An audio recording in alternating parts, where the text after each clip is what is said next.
Bueno, creo que ya estamos conectados. Es para nosotros un gran honor y un placer tener hoy aquí en este espacio virtual a la doctora Reiko Tomí, quien está haciendo una serie de conferencias virtuales en diferentes instituciones de México, patrocinadas también y coorganizadas por Fundación Japón México, a quien agradecemos muchísimo por esta iniciativa y también por la posibilidad de tener virtualmente, aunque sea, a la profesora Tomí aquí en México.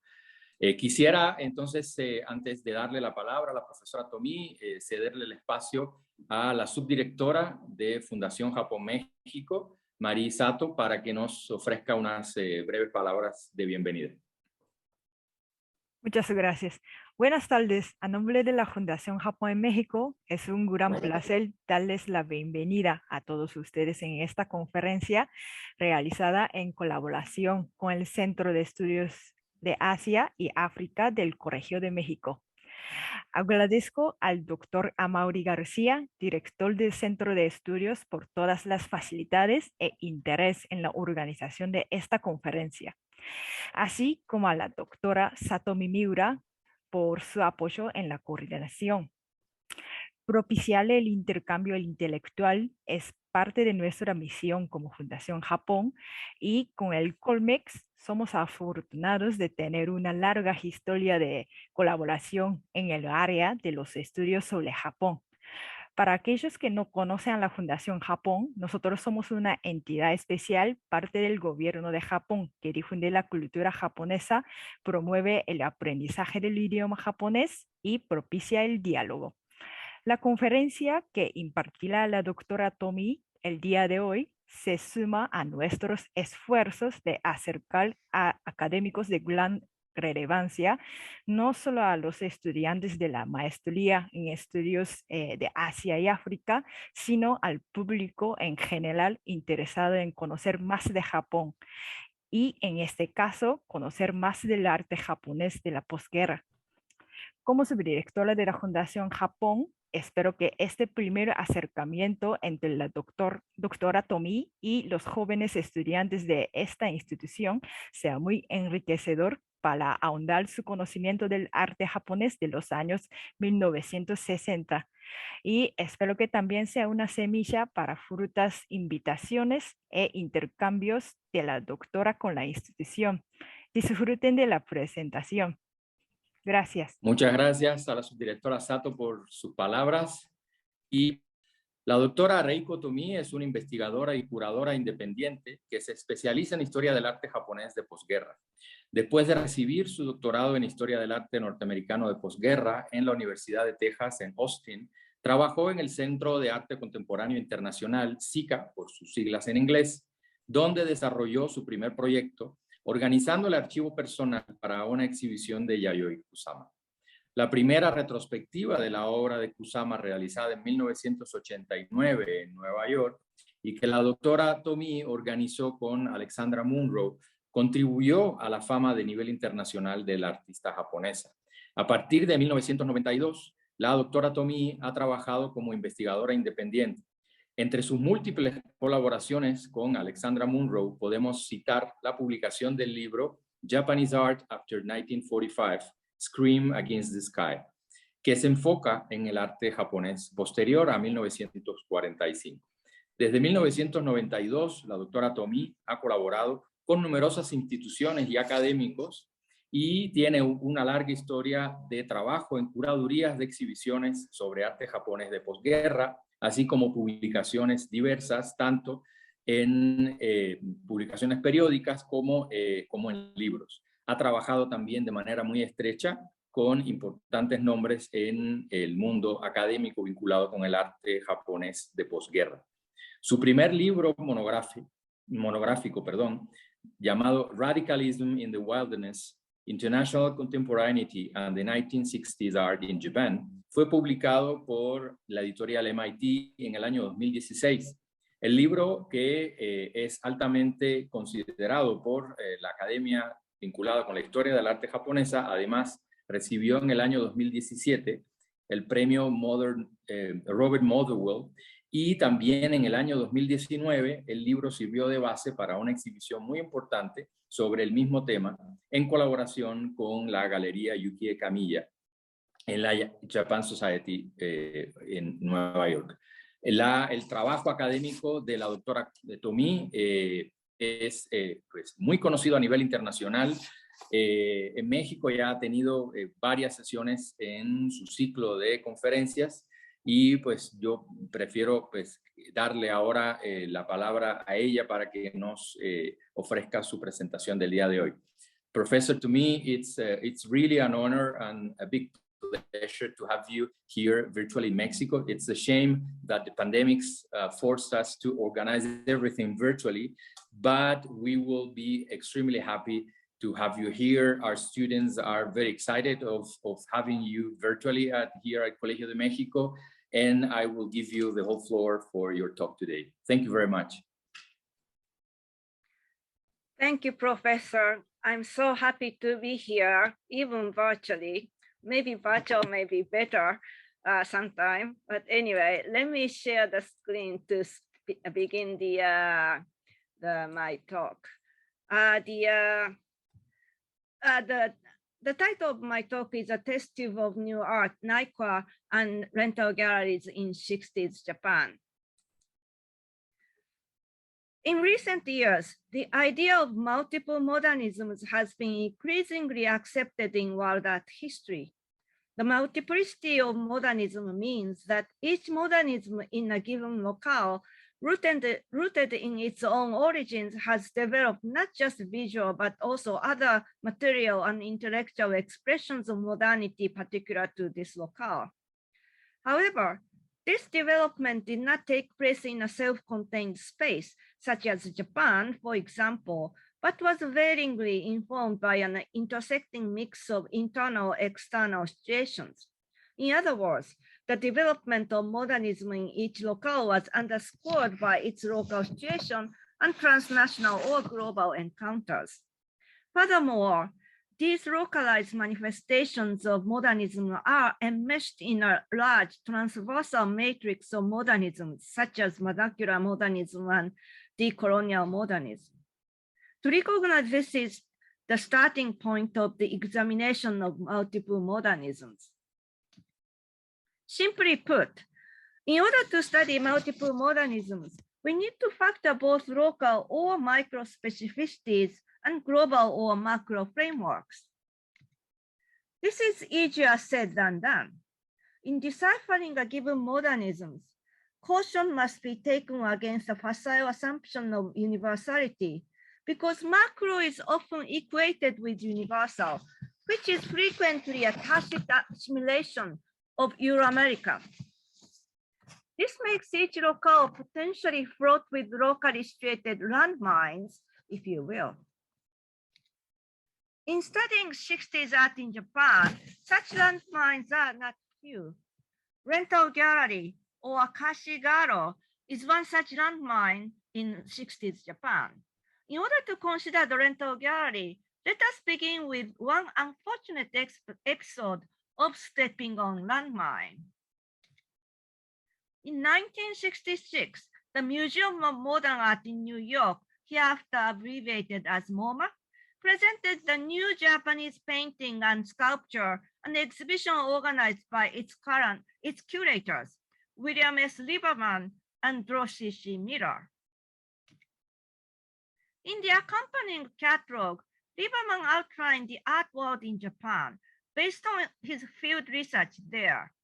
Although a good part of his observation is informative and not inaccurate, he is in retrospect failed to comprehend one locally specific situation. The relevant part in the catalog reads as follows. The average dealer merely sells facilities for one-shot exhibitions, which may last only 6 or 7 days. He makes no effort to represent an individual artist nor to further his career. What Lieberman thought of as the average dealer was not an art dealer at all in the Euro-American sense, that is the owner of commercial gallery, but the Japanese average dealer was the owner of a rental gallery. It is not a mistake to say, as we will soon see, that rental galleries sell facilities for one-shot exhibitions, which may last only 6 or 7 days. This is an accurate description of what rental galleries were and still are. However, he was apparently unaware of the vital role played by rental galleries in the evolution of new art in post-war Japan. If he had, he would have characterized these average dealers in such a negative light. With the benefit of hindsight, we can see that Lieberman stepped on an art historical landmine. Nonetheless, Lieberman was not entirely to blame. For those who lived through it, the decade of 60s was still a decade of Eurocentrism, a decade dominated by the single modernism with a capital M. It was not until much later that the notion of this modernism was put through critical interrogation in art history and museums alike. After all, Lieberman was charged to survey the state of new painting and sculpture within the conventional parameters of modernism, which he apparently expected to find through visiting commercial galleries, a methodology tried and tested in New York, when he came to Japan for research in December '64. Unknown to Lieberman, Japan saw an exciting development in new art like in New York, propelled by radical artists who aspire to transcend the established norms of painting and sculpture.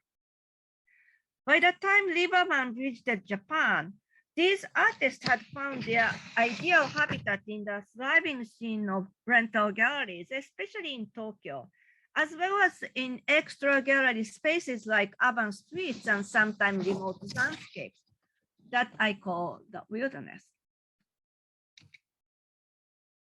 A few factors to consider in assessing Lieberman's Japanese research and exhibition.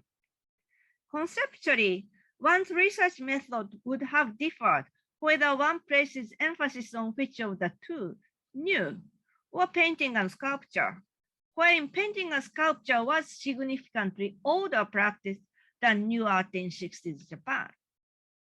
Institutionally, the exhibition project was not initiated by Lieberman or Miller, but the international program section engaged in cultural exchanges, as has been uncovered by Hiroko Ikegami through her archival research.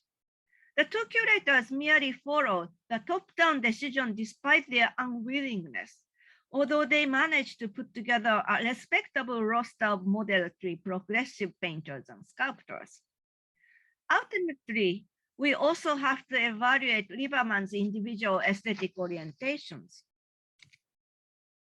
Notably, in '65, following his visit in Japan, Lieberman was invited to serve as a juror for that year's Museum of Contemporary Art Nagaoka's award exhibition. The exhibition was competition among 15 artists, 7 Americans recommended by Lieberman, and 8 Japanese selected by the Japanese jurors. In the final round, Lieberman and Japanese jurors could not agree on who to pick between 2 finalists, Charles Hinman or Takamatsu Jiro, and ended up with no grand prize winner. In the slide, you see Hinman's works in center at the Nagaoka exhibition. Takamatsu presented his shadow series, including a large work shown in the slide. These are Hinman's canvases dating around '65 in MoMA's collection. He is a competent painter of a moderately decorative minimalism in the US. In contrast, Takamatsu's shadow series represented the cutting edge of what would be known as trick art in Japan, with a strongly conceptual approach typical of Takamatsu. It might have been like comparing apples and oranges, but it is not hard to imagine Lieberman firmly stood by with Hinman. In light of his rather conservative or middle-of-the-road taste, it is not surprising if Lieberman wanted to focus on painting and sculpture rather than new in his first foray into Japanese art. Within these parameters, Lieberman and Miller demonstrated their capable hands. Still, even if Lieberman had become aware of a very local gallery situations that was totally unlike New York, I wonder if he could have dug deeper to understand its historical context.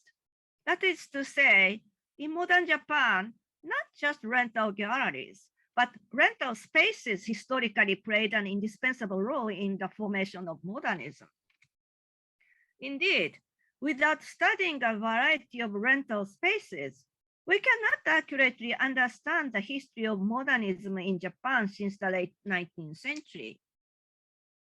If in the 60s, the move to the extra gallery spaces by younger artists was novel, many of them also heavily relied on the rental gallery. In this sense, their practice was an integral part of the legacy of modernism in Japan. Even the Japanese themselves, this fact could constitute an unexpected landmine. For example, think of Tokyo Metropolitan Art Museum, inaugurated in 1926. It was only nominally a museum. It was constructed expressly to rent its spaces to annual salons hosted by art associations that drove the formation of modernism in tandem with a government-sponsored salon.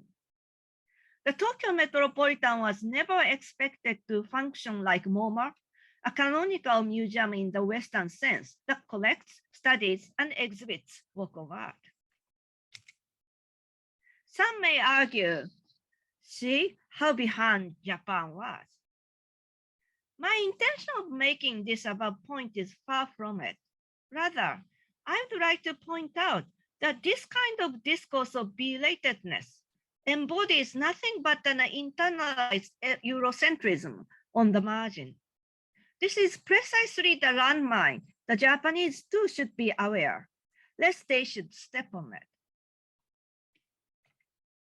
My position is this: not just in art, but in many areas of human endeavors, as non-Western regions imported and adapted the Western as the modern.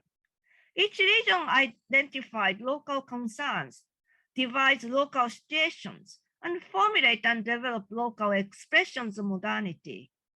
In Japan, one of such local solutions was the rental gallery. Based on this and other similar historical facts, I would like to propose to re-examine the foundation of our narrative framework in light of realities of, say, Japan, as well as other regions on the margin, like Mexico. Hypothetically speaking, should there have been no Tokyo Metropolitan Art Museum as a rental space in Japan, what shape had pre-war modernism and post-war contemporary art taken? Besides, rental spaces existed in post-war Japan, not just in the form of museum, but they were also available for short-term basis inside department stores, as well as small galleries and non-art spaces, including bookstores, art supply stores, and cafes.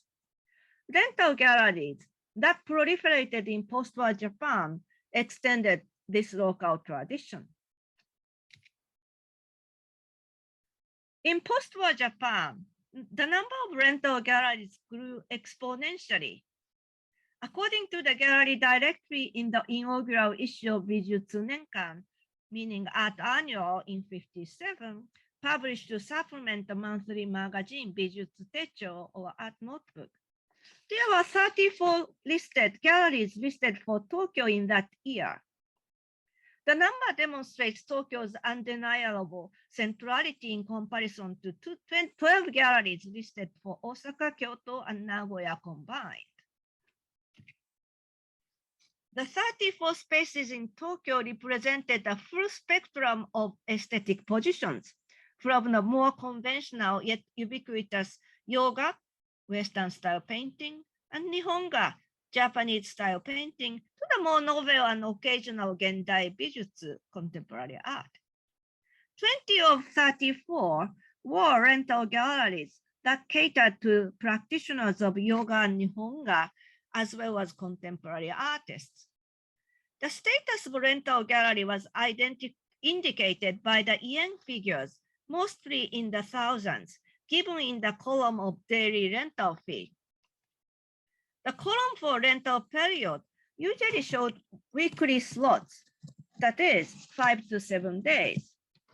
In the case of commercial gallery, the fee column would merely state either no rental, gallery curated, garo kikaku, or occasionally permanent display, josetsu. Another important data is the wall length, indicating the mainstay of these gallery exhibitions are painting. By the 64 edition of Art Annual, the total number of galleries in Tokyo grew to about 100. The banner year of contemporary art, 1964 saw the Yomiuri newspaper company deciding to terminate the Yomiuri Independent Exhibition, the announcement of which in January threw the realm of vanguard art into turmoil. By 64, as you can see, the gallery data is organized horizontally. The entries are organized according to the area, such as Ginza, Shinjuku, Nihonbashi, with easy-to-read map added area by area. Of these 100 or so spaces listed, rental galleries numbered 58, 12 of which explicitly stated that they also curated exhibitions. On this page, Sato and Ito galleries are also curating rental galleries. This represents a significant evolution of rental galleries in that some rental spaces began to work with artists more closely to encourage their artistic progress. Customarily, a curated exhibition at a rental gallery means that the gallery would invite an artist have a solo exhibition at this space. The invited artist could determine the show's contents, just as they would at any other rental gallery, but usually free of charge.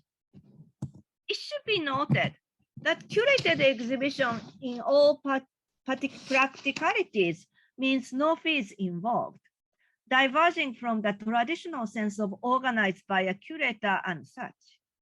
In this sense, not only does the rental gallery system constitute the landmine in 60s Japan, but the working of the system itself also adds another layer to potential misunderstanding. Toward 1970, the year of the landmark international exhibition, Tokyo Biennale 1970, contemporary art was decisively mainstreamed, and both commercial and rental gallery scenes steadily expanded. The number of spaces in Tokyo listed in the 1970 edition of Art Annual rose over 160, and just about half of them were rental galleries. Among them, 18 were also curating, including Akiyama, Sato, Runami, and Surugadai.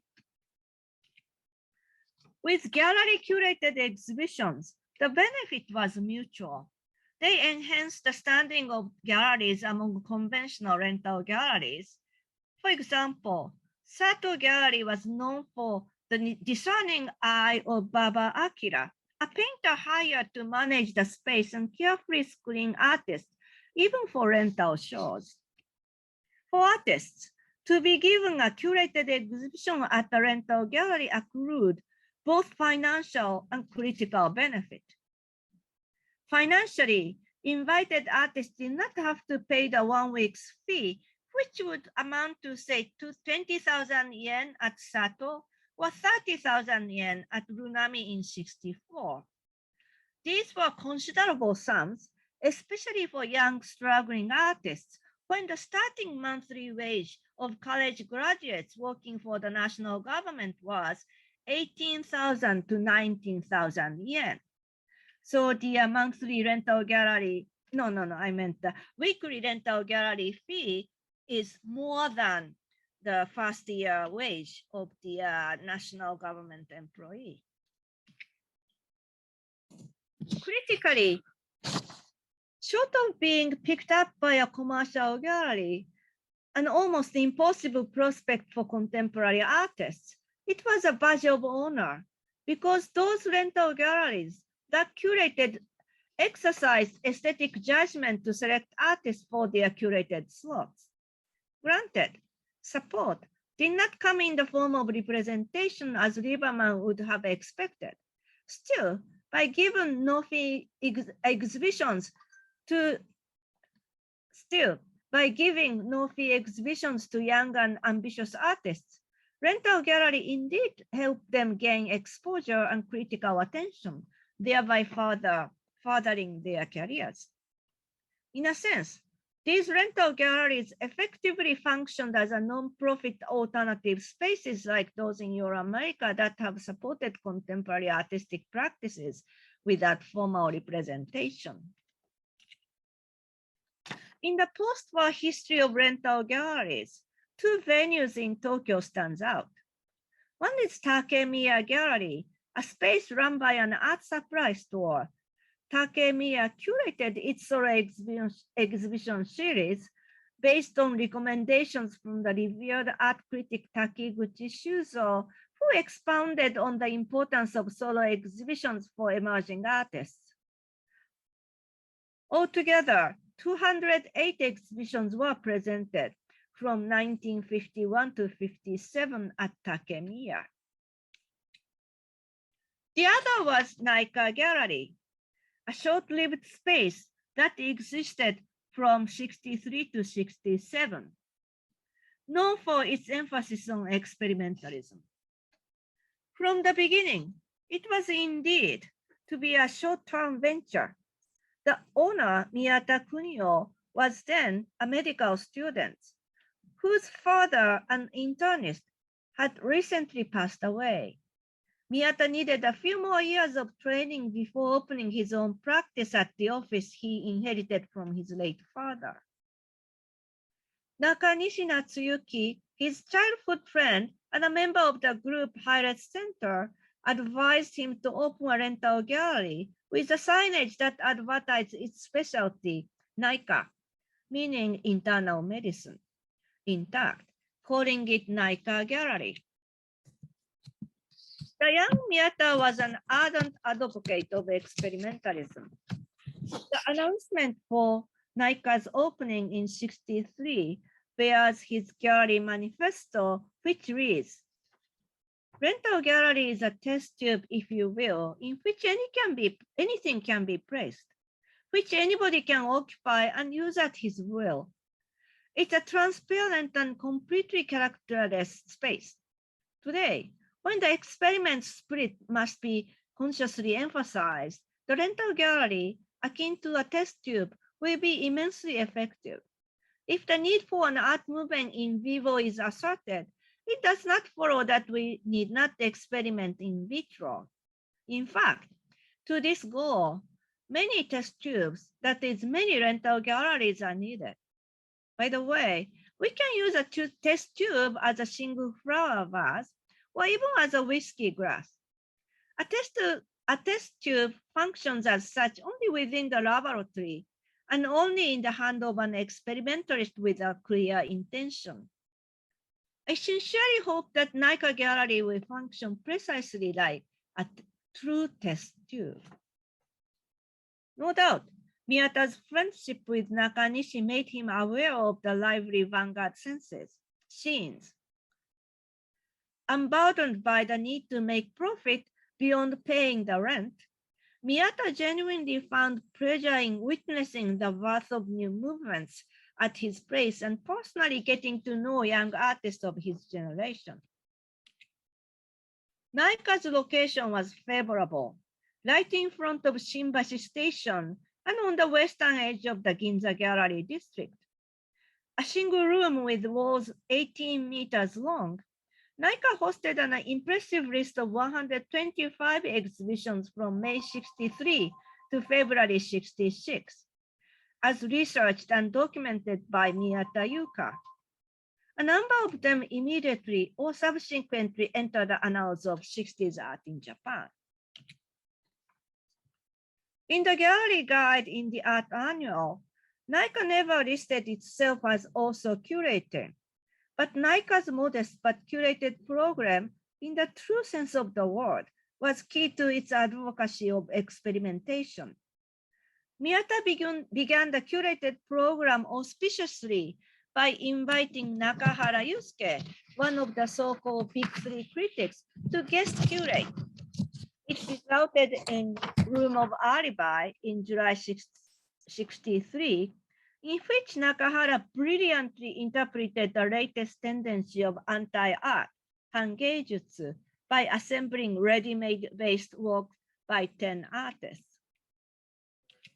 However, the mainstay of the gallery operation was the solo exhibition, attesting to his concept of a test tube in which anything can be placed.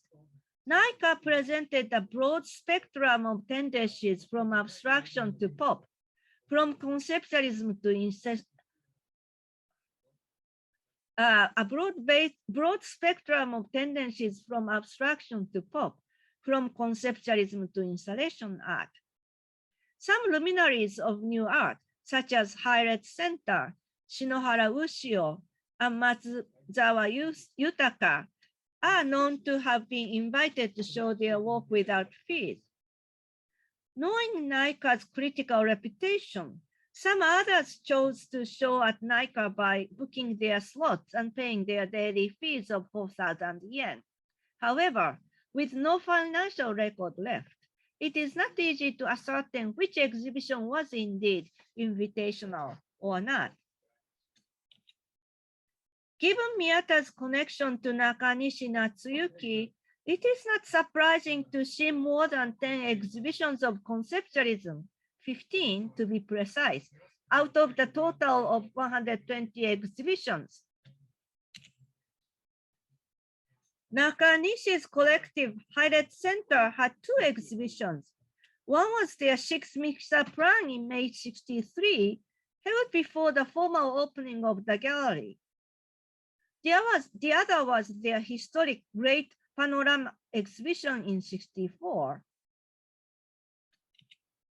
To mount Great Panorama exhibition, Highlight Center closed the whole gallery on the exhibition's opening day.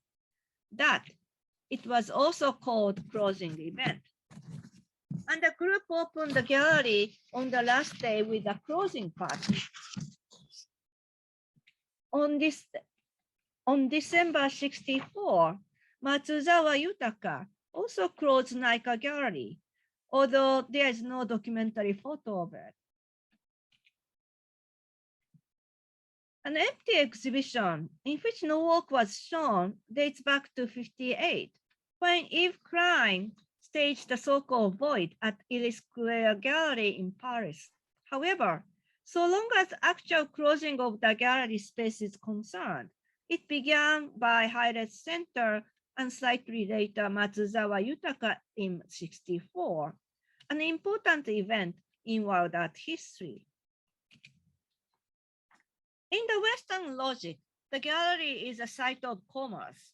Even with conceptualism, if one closes the gallery could not conduct its business. All the more so, in order to critique the commodification of art, American artist Robert Barry closed 3 galleries in 69. In contrast, Naiqua is a container in which artists can put anything. That is, a total freedom zone. It then was utterly meaningless if an artist closed Naiqua for no good reason. In the case of Great Panorama exhibition, according to the account of Akasegawa Genpei, a Highlight Center member, just as his can of the universe inverted the relationship of inside and outside and contained the whole universe outside the can, Great Panorama exhibition foregrounded the whole world outside the gallery at the group's exhibit.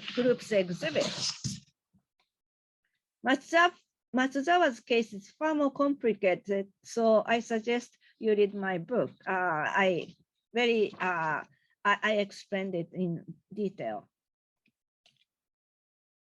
Topped with these two gallery closings, Naiqua is a treasure trove of conceptualism. Thanks to his friendship with Miyata, Nakanishi made it possible for his conceptualist friends of Highlight Center and Tokyo Fluxus to have solo exhibition at Naiqua.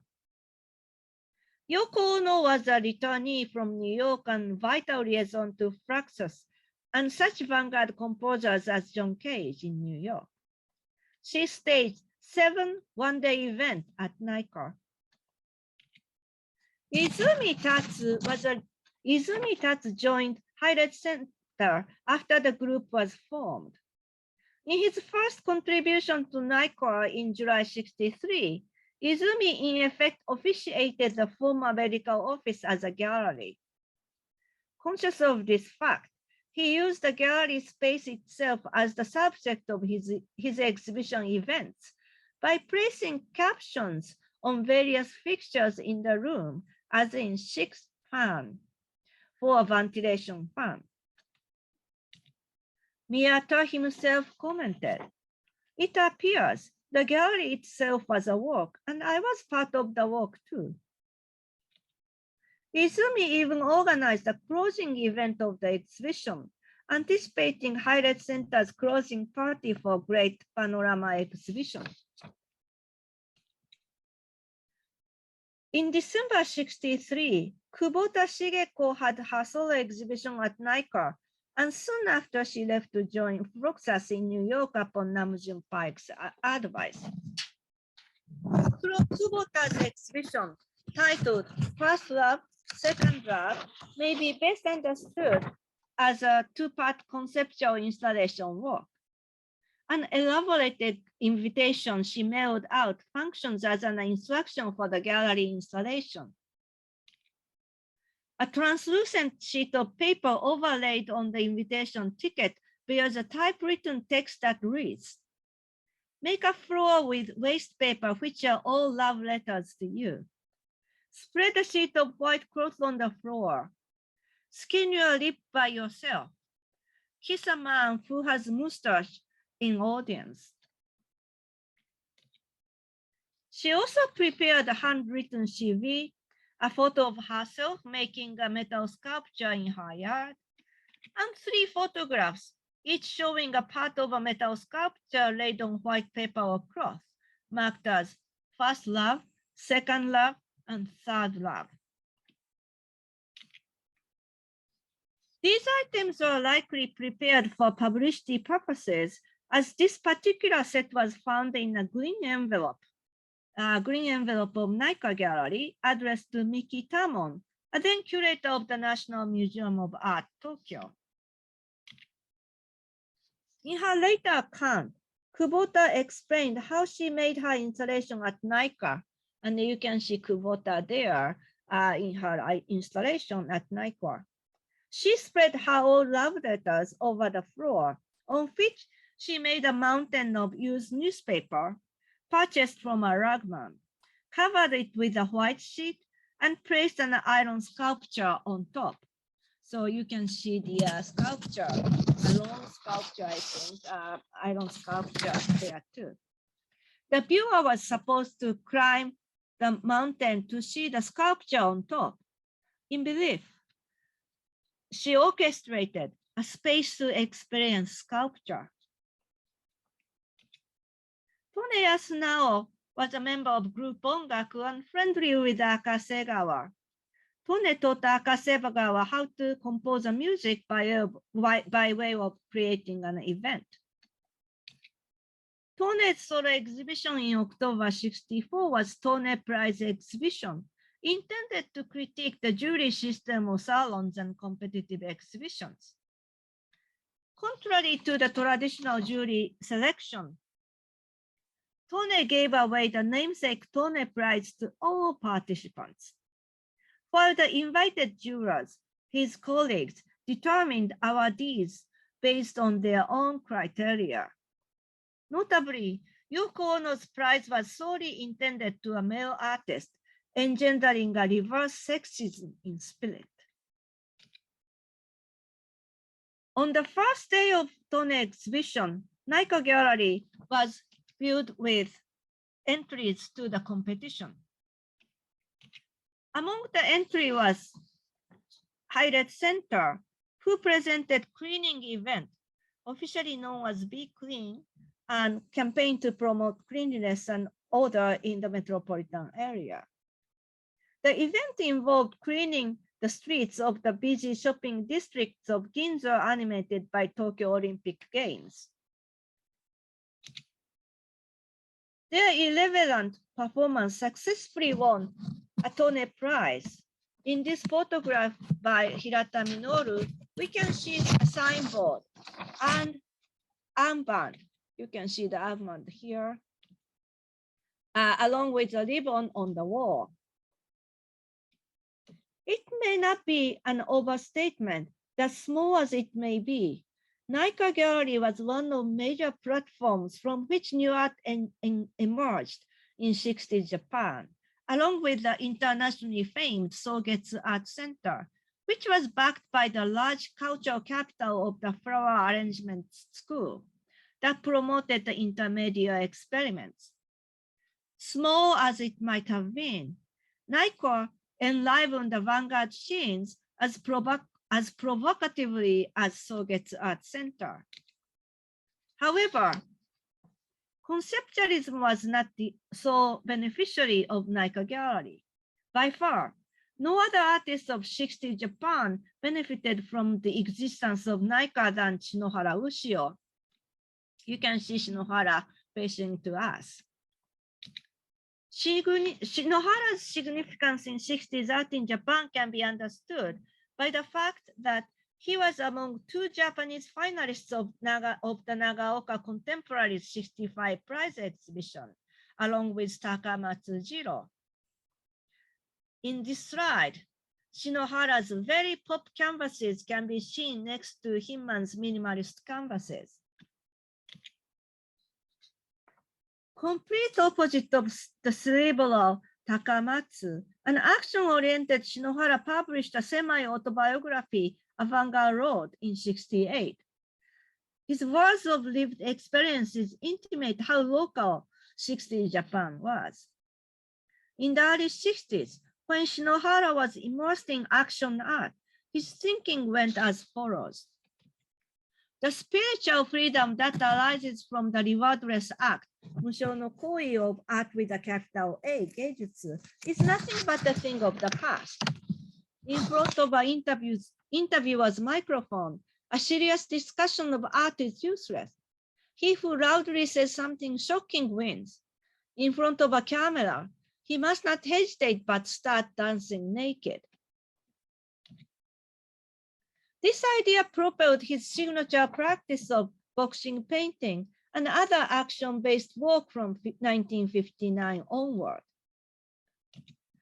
Moving into 1963, when Shinohara shifted from action art to pop art, he made another proclamation in Avant-Garde Road, swinging to the opposite extreme.